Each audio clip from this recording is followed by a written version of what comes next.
Há 4 anos, quando meu pai morreu, eu acreditava que a pior fase da minha vida já tinha terminado. Eu estava completamente enganada. O verdadeiro pesadelo começou durante um jantar de família, quando minha madrasta colocou lentamente os talheres sobre a mesa, olhou diretamente para mim e disse com um sorriso de satisfação: "A partir de amanhã, meu namorado e os pais dele vão morar aqui." Ela permaneceu em silêncio por alguns segundos e depois acrescentou: "Se isso incomodar você, pode procurar outro lugar para morar." O namorado dela permaneceu sentado ao lado, sorrindo discretamente, como se aquela decisão já estivesse tomada havia muito tempo. Eu olhei para os dois, respirei fundo e apenas sorri. Não discuti, não chorei, não tentei convencê-los de nada. Apenas concordei com a cabeça. Eles confundiram meu silêncio com medo. Foi exatamente naquele momento que cometeram o maior erro da vida deles. Meu nome é Helena Albuquerque. Tenho 33 anos e construí minha carreira no mercado imobiliário de São Paulo. Depois de anos trabalhando sem descanso,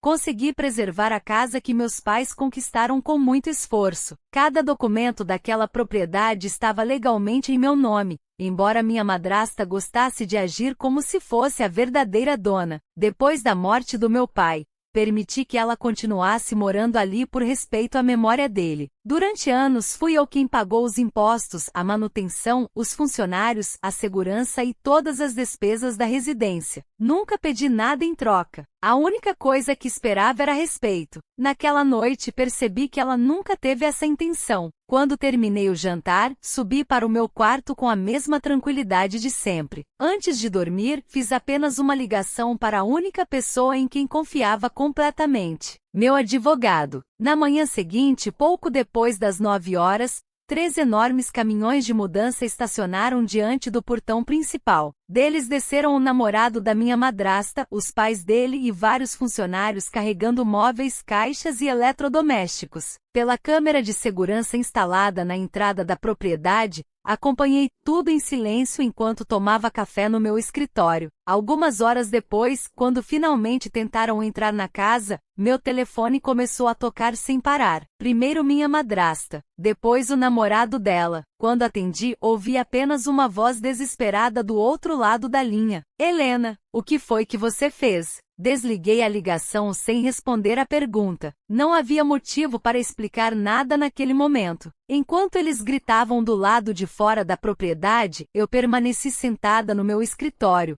observando tudo pelas câmeras de segurança. Pela primeira vez em muitos anos, eu não sentia culpa. Senti apenas a tranquilidade de quem finalmente havia decidido proteger aquilo que era seu. A verdade é que aquela decisão não tinha sido tomada naquela manhã. Ela começou meses antes. Depois da morte do meu pai, minha madrasta mudou completamente. No início, fingia ser uma viúva fragilizada. Chorava diante dos vizinhos, dizia sentir saudades dele e agradecia por eu permitir que continuasse morando na casa. Mas aquela máscara caiu rapidamente. Pouco a pouco, ela passou a agir como se fosse a única proprietária da residência. Comprava móveis sem me consultar, organizava festas quando eu estava trabalhando e recebia visitas que permaneciam até altas horas da noite. Mesmo assim, continuei evitando conflitos. Eu acreditava que discutir dentro da casa que meus pais construíram apenas aumentaria a dor que já carregava. Então Cláudio apareceu. No começo parecia apenas um namorado educado. Em poucas semanas, porém, começou a estacionar o carro na minha garagem, usar minha adega, convidar amigos para churrascos e circular pela casa como se fosse dono de tudo. Minha madrasta nunca o impedia. Pelo contrário, ela incentivava cada atitude. Certa tarde, encontrei os dois medindo a sala principal. Perguntei o que estavam fazendo. Cláudio respondeu sorrindo: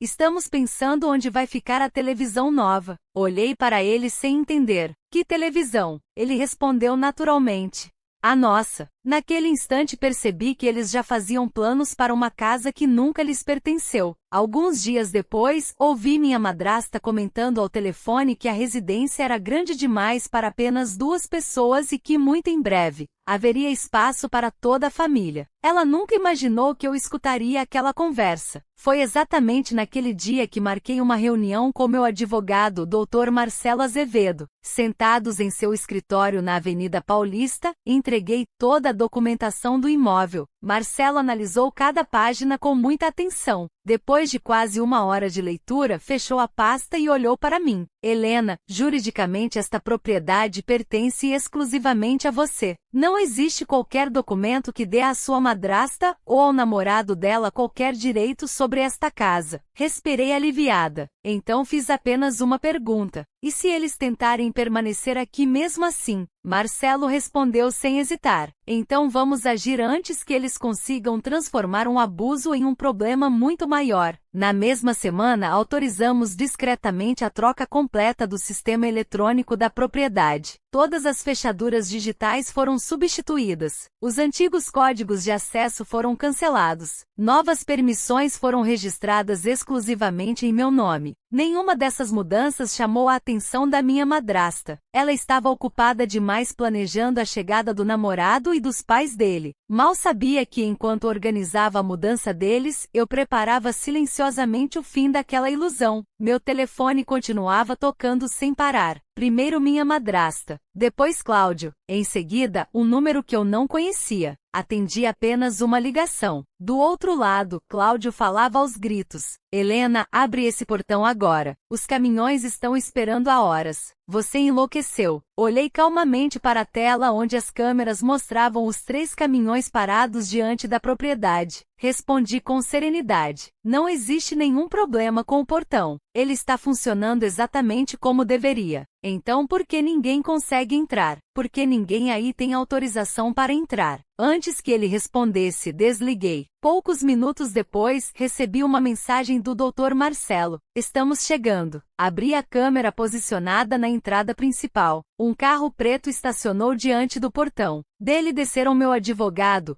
uma oficial de justiça, 2 policiais militares e um representante da empresa responsável pelo sistema de segurança da residência. Minha madrasta sorriu aliviada. Ela realmente acreditava que aquelas pessoas estavam ali para obrigar a abertura da casa. Não demorou nem 1 minuto para perceber que havia entendido tudo errado. O Dr. Marcelo caminhou até ela, retirou um envelope da pasta e entregou os documentos oficialmente. Minha madrasta começou a ler. Seu sorriso desapareceu. Cláudio tomou os papéis das mãos dela e tentou encontrar alguma explicação. Marcelo falou com absoluta tranquilidade. A senhora está sendo formalmente notificada de que esta propriedade pertence exclusivamente à senhora Helena Albuquerque. Nenhuma pessoa pode ocupar este imóvel sem autorização expressa da proprietária. Cláudio deu um passo à frente. Isso é um absurdo. Nós moramos aqui. Meu advogado respondeu imediatamente. Vocês receberam apenas permissão temporária para permanecer na residência. Essa autorização foi encerrada oficialmente. Nesse momento, um dos caminhões abriu a carroceria. Os pais de Cláudio começaram a descer alguns móveis, acreditando que tudo não passava de um mal-entendido. Foi então que o representante da empresa de segurança se aproximou. Peço que não descarreguem nenhum objeto. A entrada nesta propriedade não está autorizada. Os 2 ficaram completamente confusos. A mãe de Cláudio olhou para minha madrasta. Você disse que estava tudo resolvido. Ela não conseguiu responder. O pai dele perguntou, preocupado.